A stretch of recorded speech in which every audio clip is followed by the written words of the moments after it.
Salut. Ça fait déjà plusieurs semaines là, qu'on est en quarantaine, là, puis c'est pas évident de faire nos affaires. J'espère que tu te débrouilles bien, que vous vous débrouillez bien dans tout ça, puis que on continue d'aller de l'avant. La semaine passée, je voulais aller chez le barbier, mais là, c'est pas ouvert. Fait que là, j'ai décidé de faire mon propre scénario. Fait que là, la vidéo, on voit ça comme image. C'est une tentative personnelle. C'était ma première fois que j'utilisais un clipper puis de faire les cheveux, comme on dit là. Fait qu'on va voir le résultat à la fin. Et puis l'ambiance, ben c'est pas tout à fait comme chez le barbier ou le coiffeur. Là, c'est en gros chez le coiffeur, c'est ou le barbier, c'est lui qui est le bout en train, c'est lui qui est la bougie d'allumage, puis qui part les discussions. En premier avec le client, puis après ça, ben les autres personnes qui attendent, ben, des fois, ils embarquent aussi. Fait que là, c'est du coq à l'âne. Souvent, ça va pas jusqu'au bout dans les histoires. Et puis, ben, c'est ça. On regarde le barbier, puis la personne qui se fait couper les cheveux, puis on jase. Des potins, des affaires ordinaires, de tout et de rien, c'est ça. Fait que là, de mon côté, ben, je suis le barbier, et puis je suis le client. Fait que j'ai sorti quelques sujets, mais on va essayer d'en développer un, parce que la vidéo est très courte.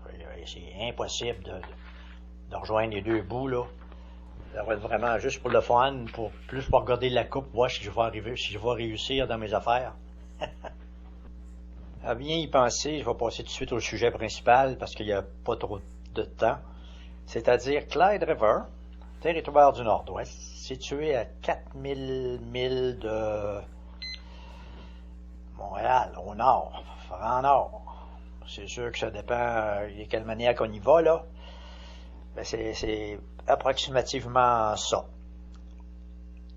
Après les études en 67 à Ottawa, l'employeur m'envoie à Clyde River, et pour ça, je pars de Montréal pour monter jusqu'à Iqaluit, au Nunavut. Et une fois rendu au Nunavut, un transfert est requis. C'est un DC-3 qui m'amène à Clyde River.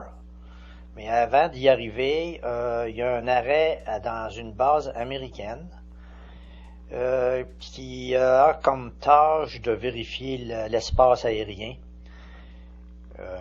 Là-bas, là, l'ennemi, soi-disant, là, ou des avions qui n'ont pas le droit d'être dans le secteur, bien, ils sont interceptés. C'est la police montée qui me reçoit et me présente là-bas. Après quelques heures d'attente, on embarque dans un canot, et tous mes bagages, et puis on fait, pendant 8 heures, on essaie de se rendre à Clyde River à travers la glace, à marcher dessus, à débarquer, me ramer, marcher. On arrête quelques heures à terre parce qu'il y a trop de pression à cause du vent puis de la marée. Finalement, on arrive à Clyde River. Ça fait que là, à Clyde River, ben, c'est loin et c'est creux, puis c'est vraiment là, c'est désolant. Là, la première impression que j'ai, là, mon Dieu, wow, c'est loin ça.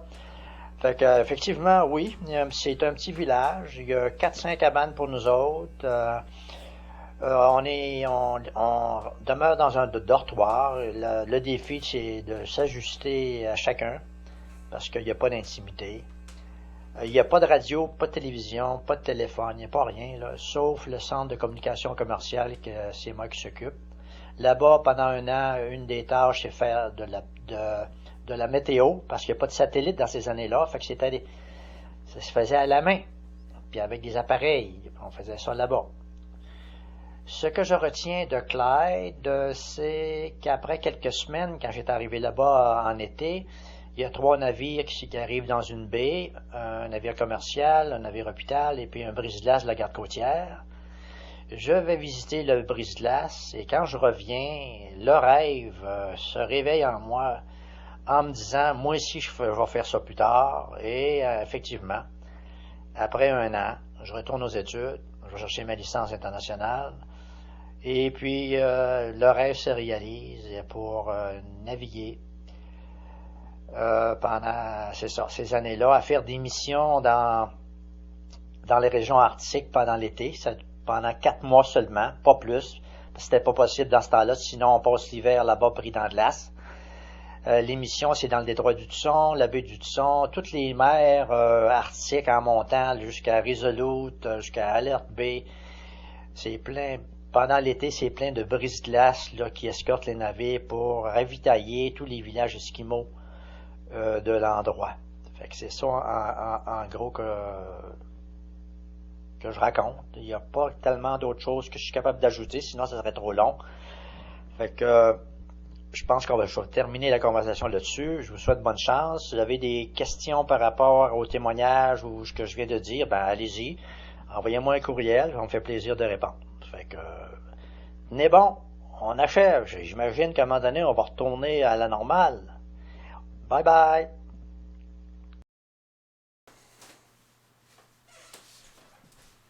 Voilà, c'est fait. C'est ma nouvelle coupe. C'était ma première fois, là. Fait que là, la deuxième, ça va être meilleur, là. J'ai utilisé ce kit-là. C'était un kit de rasoir électrique avec des épaisseurs, là, comment on appelle ça, des couteaux, là, différentes épaisseurs. Fait que je suis bien content pour la première fois. Puis ben, c'est surtout les côtés, moi, que je préfère là, que ça soit un peu court. Jusqu'à plus court que tantôt, là. Fait que c'est ça. Salut!